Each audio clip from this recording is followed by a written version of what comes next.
I lose my external vision in the year 2004, and God was very kind to give me the inner vision to start Sarthak, and the vision to empower persons with disability. And our mission is to create Sarthak Adarsh Kendras across the country by year 2020 to empower persons with disability. When we used to talk to the corporates, it was tough to place a persons with disability, but through our programs, I think now by 2014, now situation is totally different. And when we talk about the employability, overall employability scenario in India, around out of the total population, 0.15% people are employed. So you can understand that how big problem is this. And out of which are only 8% people with blindness are employed, 9% with hearing impaired, and around 70% are physically disabled are employed.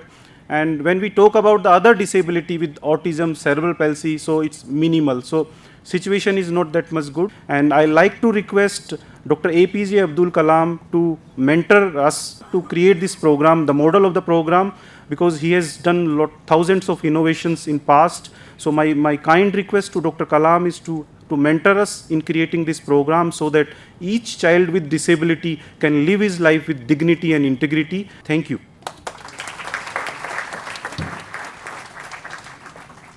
The Tech Mahindra Foundation's vision is to empower through education and employability. I will just pause here for a second. That's exactly the lines that Dr. Agarwal also mentioned, that educating our children, getting them to employment is one of the key factors in their development and their happiness. I completely agree with you, and we are very happy that our partners and we as an organization are on the same page on this. We want our children to be able to be happy, to be independent, and to live a life of dignity and self-pride. Very, very happy to be here, and thank you for your patient listening. I would like to greet my friend Dr. Jitendra Agarwal. Because of him, all of us assembled here, because of his mission. I would like to say, any disability increases dependence on others and reduces the self-esteem of the individual. Education has to be propelled and give thrust on building self-esteem among the differently abled. Researchers must direct their efforts in bringing about a sense of quality among the differently abled. Equality can be generated by the prevention, early detection, appropriate training to acquire certain skills, and engaging the minds of affected person in the protective efforts to enable them to lead a normal life. I am sure that such collective action and bringing a smile to the face of the differently abled person, their parents, and light the lamp of happiness in their family. So I would like to greet all of you. Such an important mission you are involved. So with this way, I inaugurate the vision for the India National Conference Disability.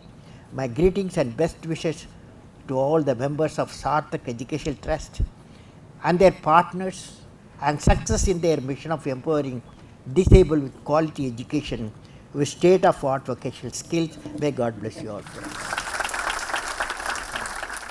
The key actor here is the social entrepreneurship NGO. There are two kinds of entrepreneurship. One is business entrepreneurship, which is Mahindra, Tata, various business groups, and the other is people like Dr. Jitendra Agarwal and many others who are here in the audience. It is because of them that other activities converge around them. India has a huge disability burden. It can be calculated in billions of dollars. If it is 7% of 1.2 billion, that is 84 million, not the 60 million official figure. And if you look at the lifelong productivity contribution to GNP that these people can make, it is an enormous figure. It is better to spend 1 or 2% of the GDP on care of the disabled than to continue to have this burden. So government must create a huge infrastructure report. Mr. Goyal this morning was talking about it. And finally, the government of India must have much higher ambitions. We should benchmark ourselves only with China and the OECD countries, not feel satisfied that we are ahead of some South Asian country or some African country, but I think our only comparisons are China and the OECD, and India's rank in care of the disabled is now very low. We have to raise it. This is a part of government's vision in 2020, and this joint partnership of government, NGOs and various other partners is what needs to take us forward. Thank you very much. People are ashamed of them sometimes, and I think we need to ferret out all these cases through surveys. We have had many surveys in our country. There are many ways of surveying. All the time there are people involved in surveys. I know that there are statisticians, there are surveys, and this survey could bring to light many cases of children who are stored away at homes. Nobody bothers for them, nobody cares for them. Thank you so much, Dr. Kalam, for gracing this occasion, for energizing all of us, and letting us see that there is huge amount of light at the end of the tunnel. Not a small, but a huge light at the end of the tunnel if we all work with hands united. Thank you.